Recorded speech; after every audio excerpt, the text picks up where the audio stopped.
inaugurer un nouveau thème que je vais essayer de poursuivre autant qu'il le faudra, sur la question très délicate et pourtant probante des annonces de notre Seigneur Jésus-Christ comme étant le Messie prévu par les Saintes Écritures et l'Ancien Testament en particulier, bien sûr. Alors, je vais faire des vidéos par thème, voilà, autour d'un verset biblique, ou plusieurs versets bibliques, pour essayer de justifier eh bien, cette messianité, voilà, afin d'éclairer les hommes, quelle que soit leur religion ou non-religion, de cette merveilleuse attente qui a été prédite par les prophètes en particulier et les rois d'Israël eh bien, depuis très longtemps. Aujourd'hui, je vais essayer de répondre à une question très délicate, évidemment. Comment démontrer la divinité du Messie? Alors bien sûr, je vais essayer de faire déjà une première réponse. Ce n'est pas parce qu'une réalité n'est pas présente dans l'Évangile ou dans l'Ancien Testament de manière extrêmement claire, voilà, que l'idée n'y est pas.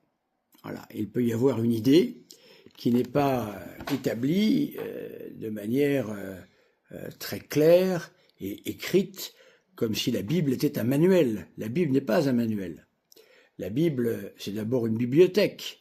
C'est un ensemble de livres très divers. Nous savons en particulier, grâce à Pie XII, eh bien, qu'il y a dans la Sainte Écriture des genres littéraires, voilà, et qu'il faut comprendre chaque livre selon son genre littéraire propre. Ainsi, comment comprendre la divinité de notre Seigneur Jésus-Christ? C'est bien sûr une des grandes difficultés vers laquelle nous nous trouvons dans l'Ancien Testament en l'occurrence. Et pourtant, il existe un certain nombre de versets, je vais vous en citer un aujourd'hui, qui abordent ce thème. Alors, encore une fois, n'attendez pas de la Sainte Écriture ce qu'elle ne peut pas vous donner. Jamais la Sainte Écriture n'a prétendu être un livre qui fût un précis dogmatique. Non, on n'est pas dans un précis dogmatique. On est dans un livre qui, eh bien, possède l'assurance de ne jamais défier dans la foi et dans les mœurs. C'est ce que l'on appelle, eh bien, le charisme de l'infaillibilité. Voilà, c'est-à-dire que l'auteur sacré, ce que l'on appelle l'hagiographe, eh bien, lorsqu'il compose son livre reconnu canoniquement, d'abord par les canons juifs, et aujourd'hui reconnu par les canons catholiques, en particulier à la fin du décret de Damas en 300, dans le décret de Damas en 380-382, qui recense eh bien, ces livres canoniques. Nous pouvons nous appuyer sur un verset que je vous invite à aller voir, car évidemment, les catholiques ont un léger défaut, si je puis dire, c'est de ne pas être tellement familiers avec la Sainte Écriture, et particulièrement avec l'Ancien Testament. Voilà, les catholiques qui fréquentent l'Ancien Testament régulièrement sont rarissimes. Hein, ils le fréquentent dans leur missel. S'ils vont à la messe de Saint Pie V ou la messe de Paul VI, ils ont un choix de Saint Pie V ou de Saint Paul VI, il faut dire les deux. Eh bien, ils ont un choix de lecture qui leur sont proposés et qui leur permettent d'être mis en rapport avec l'Ancien Testament. Seulement, bien souvent, la lecture, même si elle est faite pieusement, n'est pas accompagné de notes. Et le prédicateur prêche rarement sur l'Ancien Testament. Voilà. Et ça, évidemment, c'est quelque chose de regrettable. Donc il n'est jamais trop tard pour se mettre quelque peu à la lecture de ces livres canoniques, ces livres saints, parce que c'est la parole de Dieu qui annonce en toute vérité, eh bien, et qui donne l'identité du Messie. Et nous pouvons voir en nous confrontant à ces livres, justement, la grande identification de notre Seigneur Jésus-Christ et des annonces que l'on peut voir dans l'Ancien Testament.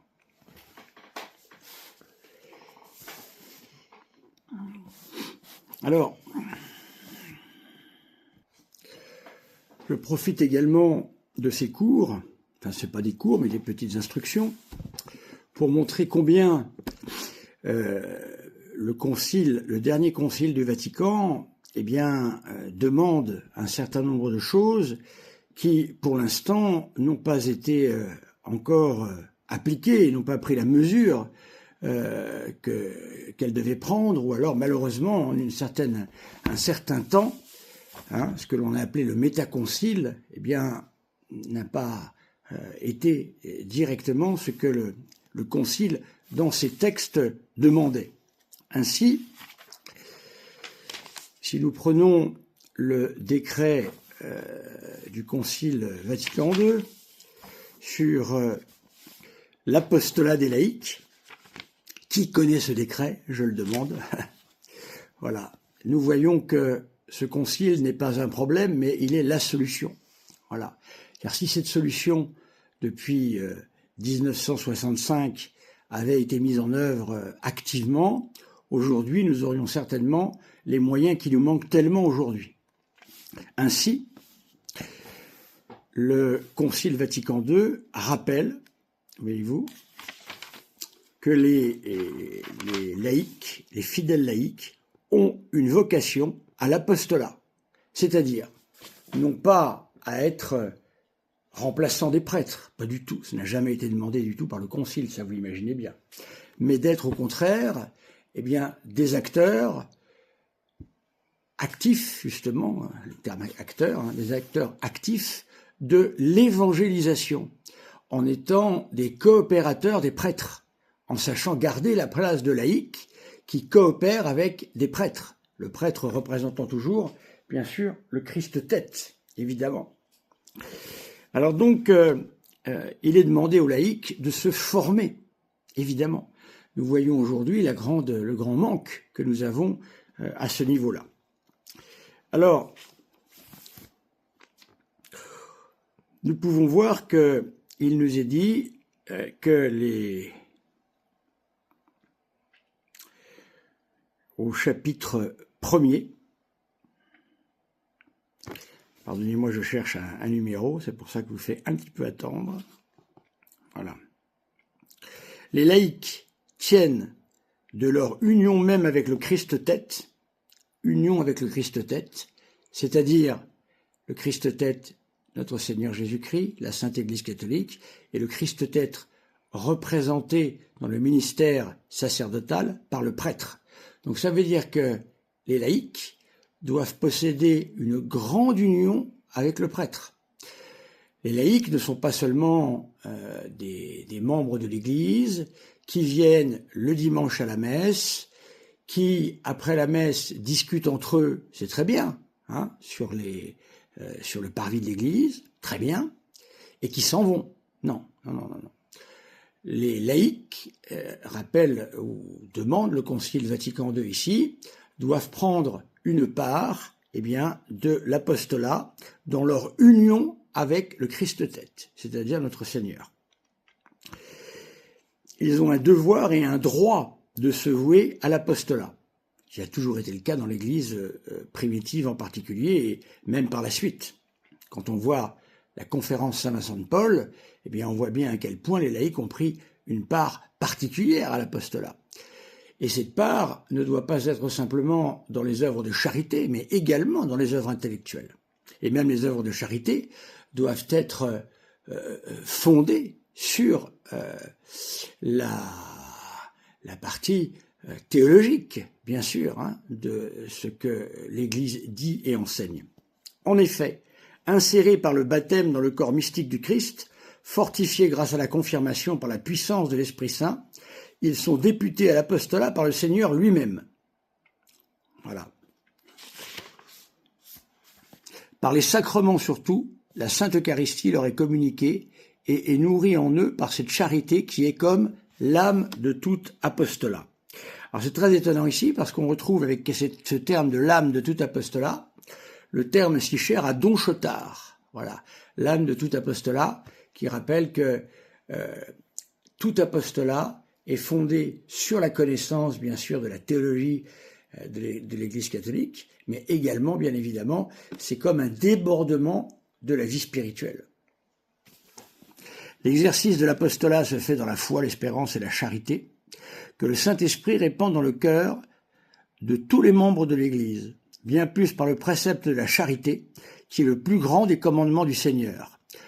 Tous les fidèles sont poussés de façon pressante à procurer à Dieu la gloire par la venue de son règne et à tous les hommes la vie éternelle, afin qu'ils connaissent le seul vrai Dieu et celui qu'il a envoyé, Jésus-Christ. Saint Jean 17, 3. Alors c'est là où il y a un passage important, nous sommes toujours dans le chapitre 1er. Écoutez bien, à tous les fidèles incombe la charge éminente de travailler à faire connaître à tous les hommes partout sur la terre le message divin du salut et à le faire accepter par eux. Voilà, nous voyons ici que véritablement c'est une charge dite éminente et les fidèles laïcs doivent prendre leur charge du ministère. Voilà, c'est-à-dire en union avec les prêtres, travailler justement par des cours qui sont donnés sur les paroisses ou en différents lieux, pouvoir se former et ne pas simplement être des acteurs passifs dans l'Église. C'est très important ça.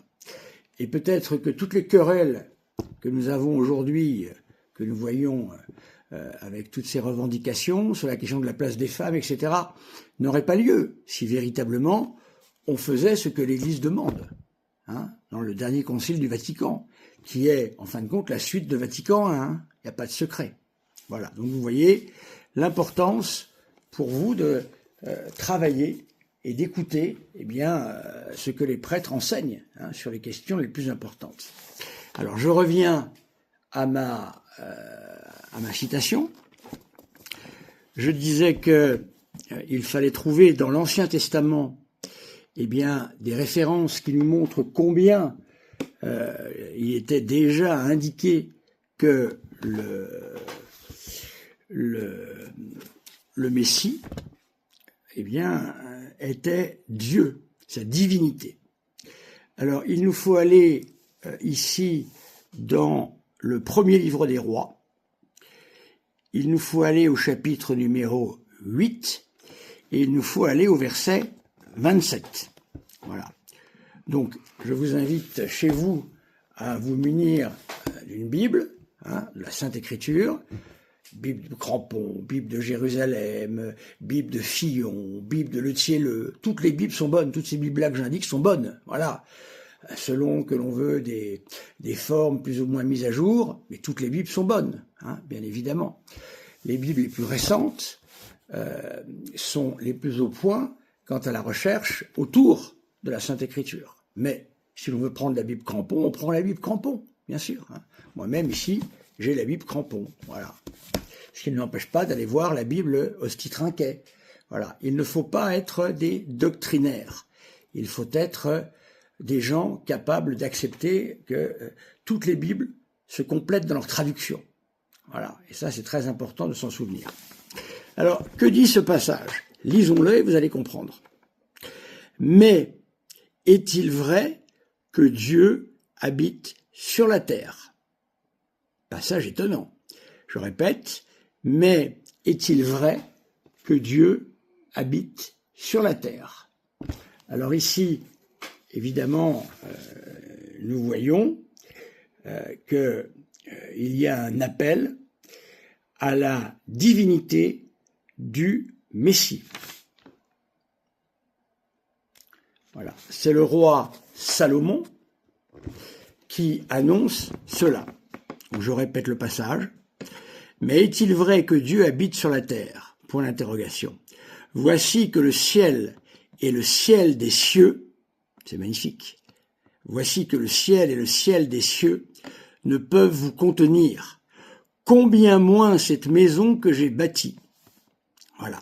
Vous voyez que ici, le saint roi Salomon, eh bien, nous parle du temple, voilà, le temple qui sera évidemment bâti en un temps assez important. Eh bien, il nous est indiqué que il est évident que cette maison, cette maison, ce temple que j'ai bâti, ne peut pas contenir le Seigneur. Salomon le savait, bien sûr. Et donc, d'autant plus que, voilà, est-il vrai que Dieu habite sur la terre. Voilà, mes amis. Donc, vous voyez que, même si, très clairement, le mot n'y est pas, nous voyons ici déjà la possibilité, et même la déclaration du roi Salomon quant à la divinité du Messie. Merci, mes amis.